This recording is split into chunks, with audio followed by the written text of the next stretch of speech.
Hello కుషికేం James, how are you all? ఈ రోజు నేను మీ ముందుకి ఒక థర్మోడైనమిక్స్కి సంబంధించిన క్వశ్చన్ తీసుకుని అయితే వచ్చాను. చాలా interesting and very direct question అనమాట. ఒకసారి న్యూమరికల్ చదివేసి తర్వాత దాన్ని ఎలా సాల్వ్ చేయాలో చూద్దాము.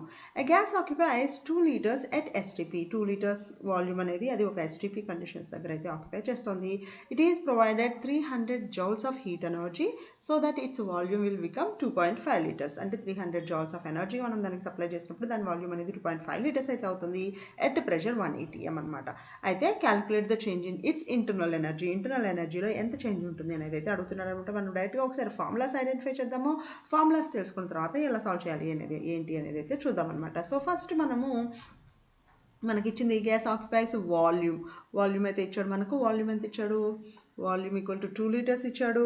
అలాగే V1 V ఇనిషియల్ అనుకోవచ్చు. V2 అనేది మనకి 2.5 liters ఇచ్చాడు. అంటే ఈ రెండింటిని మనం యూజ్ చేసి చేంజ్ ఇన్ వాల్యూమ్ అయితే క్యాలిక్యులేట్ చేయొచ్చు. 2.5 - 2 విచ్ ఈజ్ 0.5 liters అయితే అవుతుంది అనమాట. దాని నుంచి మనం చేంజ్ ఇన్ వాల్యూమ్ అయితే క్యాలిక్యులేట్ చేసాము. అండ్ దాని నుంచి మనకి ఏమవుతుంది? 1 atm ప్రెషర్ అనేది ఇచ్చాడు. P equal to 1 atm pressure అనేది అయితే ఇచ్చాడు.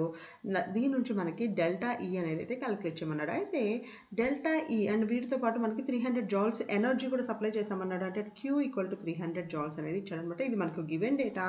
ఇది మనం క్యాలిక్యులేట్ చేయాల్సింది. డెల్టా Eని క్యాలిక్యులేట్ చేయాలి అంటే మనకి డైరెక్ట్ ఫార్ములా ఉంది.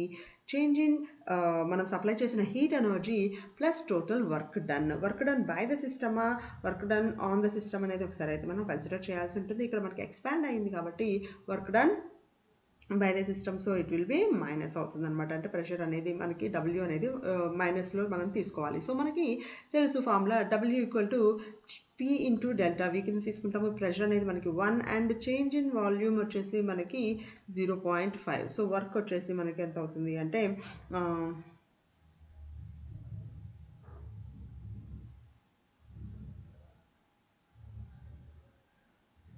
0.5 లీటర్ ATM అనేది అయితే మనకి వర్క్ డన్ అవుతుంది. కానీ మనకి లీటర్ ATM అనే దాని యూనిట్స్ కంటే ముందు మనం దీన్ని జౌల్లో కన్వర్ట్ చేయాలి.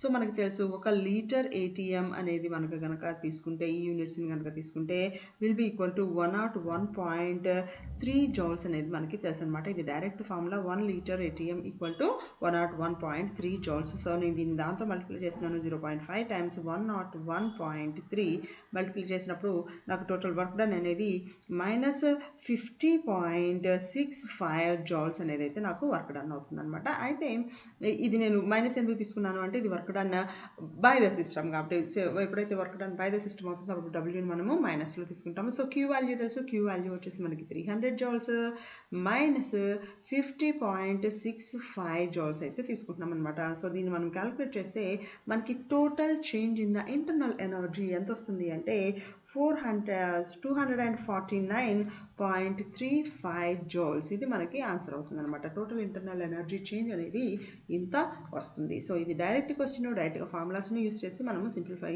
చేయగలిగిన క్వశ్చన్ అనమాట. ఈ వీడియో కనుక మీకు ఇంట్రెస్టింగ్గా అనిపించింది, ఇన్ఫర్మేటివ్గా అనిపించింది, ఈ వీడియోలో మీరు ఏదైనా నేర్చుకున్నారనుకుంటే తప్పకుండా వీడియోని లైక్ చేయండి. మీ ఎవరైతే కెమిస్ట్రీ ఆస్పిరెంట్స్ ఉన్నారో, థర్మోడైనమిక్స్ చదువుతూ ఎవరైతే ఉన్నారో వాళ్ళకందరికీ కూడా ఈ వీడియోని లింక్ని షేర్ చేయండి. అలాగే ఫస్ట్ టైం మన వీడియోని కనుక చూస్తుంటే తప్పకుండా కుషికేం ఛానల్ అయితే సబ్స్క్రైబ్ చేయండి. See you with another video. Until then, bye.